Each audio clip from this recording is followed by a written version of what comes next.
Hi guys, welcome to my YouTube channel. I hope you all are fine. तो आज का हम अपना टॉपिक स्टार्ट करते हैं, डिफरेंशिएशन। आज हम लोग डिफरेंशिएशन सीखेंगे। लॉगरिथमिक और एक्सपोनेंशियल जो फंक्शंस होते हैं हमारे पास, उनका डिफरेंशिएशन हम लोग कैसे करते हैं। तो इसके लिए सीधे हमारे पास फॉर्मूले हैं कुछ, उनको फॉर्मूलों को हमें लर्न करना है और उनके बेस पे हमें सीधे करने हैं क्वेश्चन। तो पहला फॉर्मूला है कि log to the base A X. तो इसका डिफ्रेंशिएशन होता है 1/x log a e।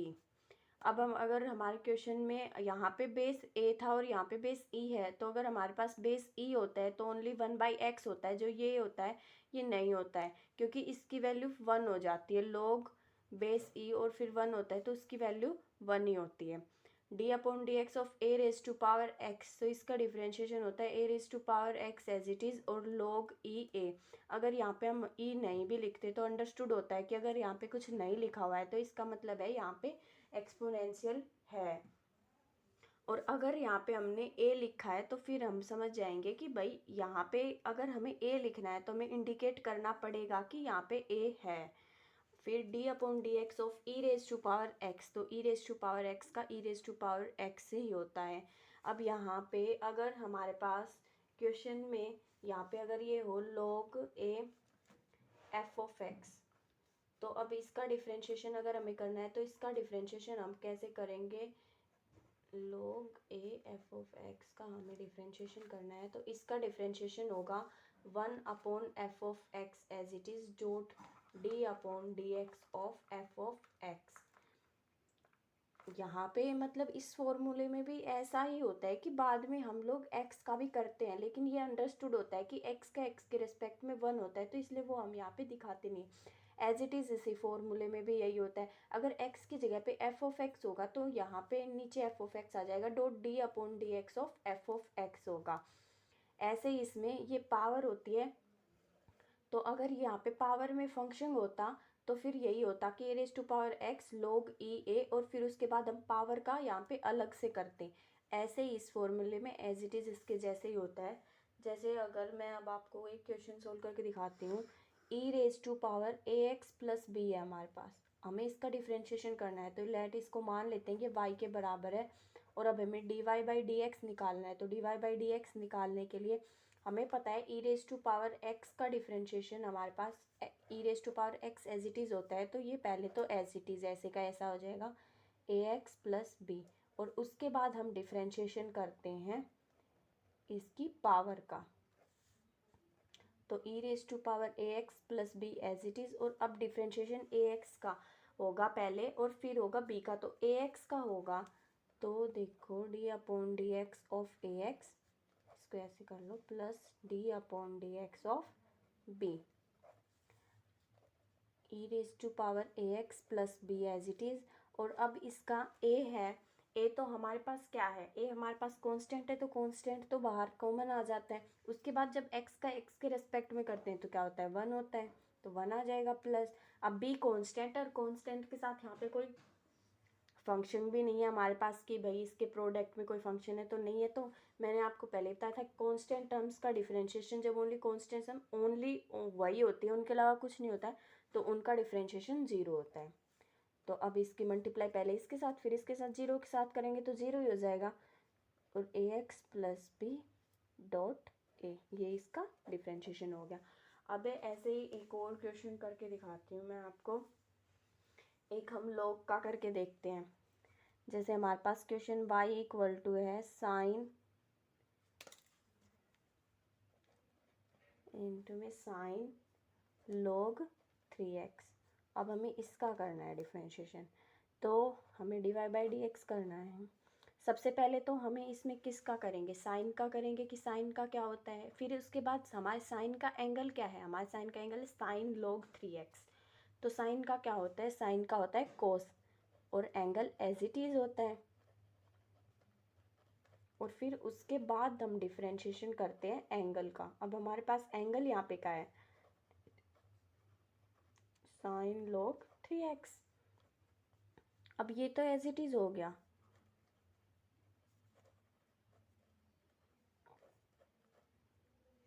अब इसका डिफ्रेंशिएशन करेंगे तो अब ये यहाँ पे एक अलग से बन गया कि साइन है और साइन का एंगल log 3x है।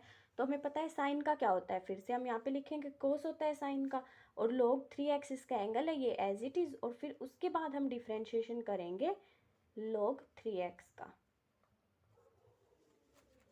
अब ये कोस साइन log 3x हो गया ऐसे, डॉट कोस log 3x हो गया।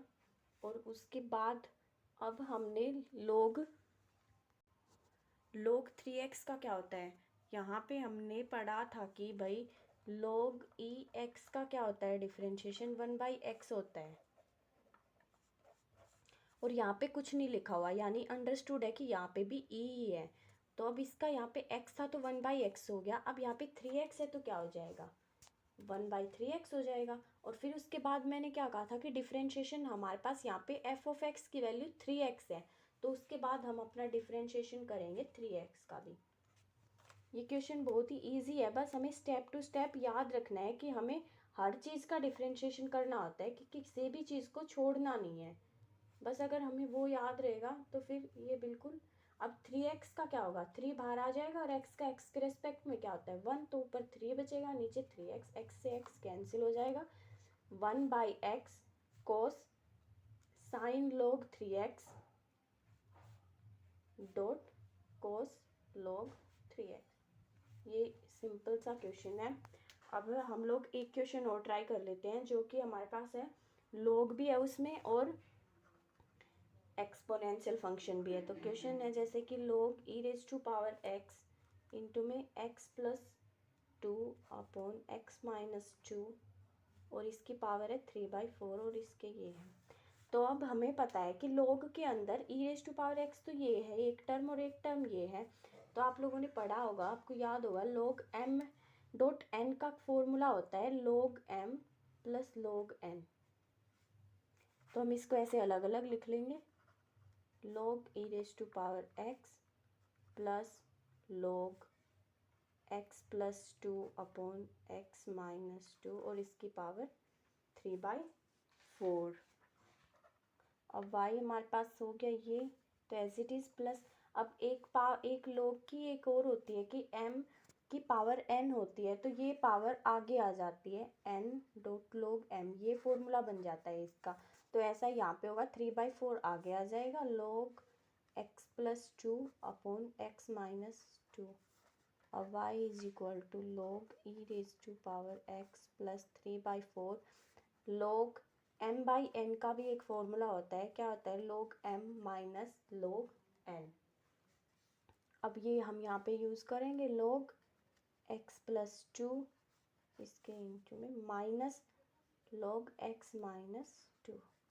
अब ये बिल्कुल अलग अलग हो चुका है, तो अब हम इसका डिफरेंशिएशन करेंगे, differentiate y with respect to x, dy/dx अब हमें करना है। तो अब ये क्या होगा, log e⁻x, यानी कि log x का हमने क्या पढ़ा था 1/x होता है, तो यहाँ पे 1/x की जगह पे हमारे पास ये है। और डिफरेंशिएशन फिर किसका करेंगे, फिर इसका करेंगे f(x) का, यानी e⁻x का, प्लस अब ये 3/4 तो इनके बाहर कॉमन है इनके साथ, यानी ये एक फंक्शन के साथ ही प्रोडक्ट में है, तो ये तो कॉमन बाहर हम लिख सकते हैं। और d/dx ऑफ हम किसका करेंगे log x+2 का, और माइनस d/dx हम किसका करेंगे x log x-2 का। अब 1/e⁻x तो ये एज इट इज़, और e⁻x का हमने अभी फॉर्मूला बताया था कि e⁻x का e⁻x ही होता है प्लस 3/4 एज इट इज़। अब इसका log x का होता है 1/x, तो log x+2 है तो इसका क्या हो जाएगा 1/x+2। और फिर उसके बाद हम डिफरेंशिएशन x+2 का करेंगे। तो पहले x+2 का करने के लिए हम क्या करते हैं d/dx ऑफ x+2 का करेंगे। तो पहले x का करेंगे फिर 2 का करेंगे। x का x के रिस्पेक्ट में 1 होता है, और कांस्टेंट टर्म प्लस में होती है तो कांस्टेंट टर्म का क्या होता है 0 होता है, यानी इसका ये यहाँ पे 1 ही हो जाएगा। माइनस x-2 है log x-2, log log x का क्या होता है 1/x, तो यानी इसका 1x-2 हो जाएगा। और इसका फिर वैसे ही होगा कि x का x के रेस्पेक्ट में 1 और -2 एक कांस्टेंट टर्म है, कांस्टेंट का 0 यानी 1 ही आता है। इसको फिर से लिखने की ज़रूरत नहीं है, ये इससे कैंसिल हो जाता है। 1 + 3/4 इंटू में 1/x + 2 -1/x - 2। ये अगर आप इसे और आगे भी सोल्व करना चाहते हो तो कर दो, अगर नहीं करना चाहते तो रहने दो, कोई ज़रूरी नहीं है कि आप इसे आगे सोल्व करो, बस इतना ही रहने दो। Thank you so much for watching my video, और for more videos subscribe my channel and like the video.